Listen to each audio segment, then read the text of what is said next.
الحمدللہ رب العالمین والصلاة والسلام علی سید الانبیاء والمرسلین وعلی آلہ وصحبہ اجمعین۔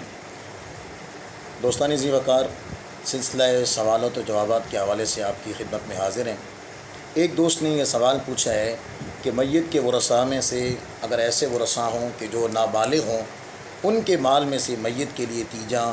7واں، 10واں، 40ویں وغیرہ یا ایصال ثواب کرنا ان کے لیے کیسا ہے؟ تو اس حوالے سے سمجھنے کی بات یہ ہے کہ جو نابالغ میت کے ورثاء ہیں،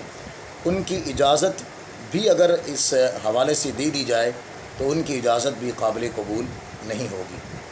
یہاں سے تھوڑی سی میں وضاحت کر دوں۔ میت کے لیے ایصال ثواب کرنا یہ مستحب عمل ہے، بہتر عمل ہے اور اچھا عمل ہے، لیکن کسی اچھے عمل کی تکمیل کے لیے، اس کی ادائیگی کے لیے کسی گناہ کے کرنے کی اجازت قطعی طور پر نہیں ہوگی۔ تو نابالغ بچے کا مال ایصال ثواب میں اگر اس کی اجازت بھی ہو تو یہ شرعاً گناہ ہے، اس کی اجازت بھی قابل قبول نہیں ہوگی۔ تو اس حوالے سے یہی جواب ہوگا کہ نابالغ جو ورثاء ہیں ان کا مال ایصال ثواب کے طور پر جو بالغ ورثاء ہیں وہ استعمال کرنا ان کے لیے جائز نہیں ہے۔ اس کا حل یہ ہے کہ جو بالغ ورثاء ہیں وہ اپنا اپنا حصہ لینے کے بعد اپنے حصے میں سے مشترکہ طور پر اپنے مرنے والے عزیز کے لیے ایصال ثواب کر دیں تو یہ ان کے لیے بہتر ہوگا۔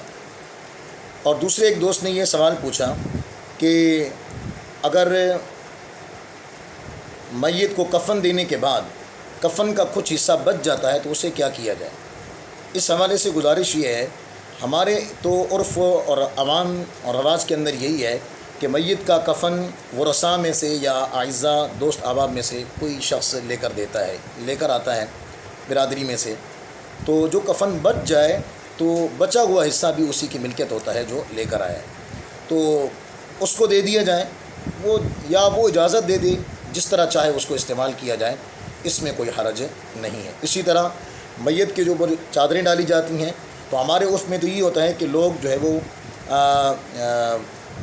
میت کے اوپر ڈال دیتے ہیں اور واپس کوئی نہیں کرتا اور واپس کوئی لینا بھی نہیں چاہتا۔ تو ایسی صورت میں عرف یہی ہے کہ اگر فقراء کو دے دیا جائے، مساکین کو دے دیا جائے، تو ہمارے ہاں اس بات پر عرف ہے، تو اس میں بہرحال جائز ہوگا، اگر ان کو دے دیا جائے تو اس میں کوئی حرج نہیں ہوگا۔ تیسرے ایک بھائی نے یہ سوال کیا ہے کہ فجر کی اذان میں الصلاۃ خیر من النوم کے جواب میں کون سے الفاظ استعمال کیا جائیں؟ صدقتا و بررتا یا رسول اللہ کہا جائے؟ تو اس حوالے سے عرض یہ ہے کہ جب فجر کی اذان میں مؤذن صدقتا و بررتا کے الفاظ استعمال کرے تو فقہاء کرام نے لکھا ہے اس کے بارے میں،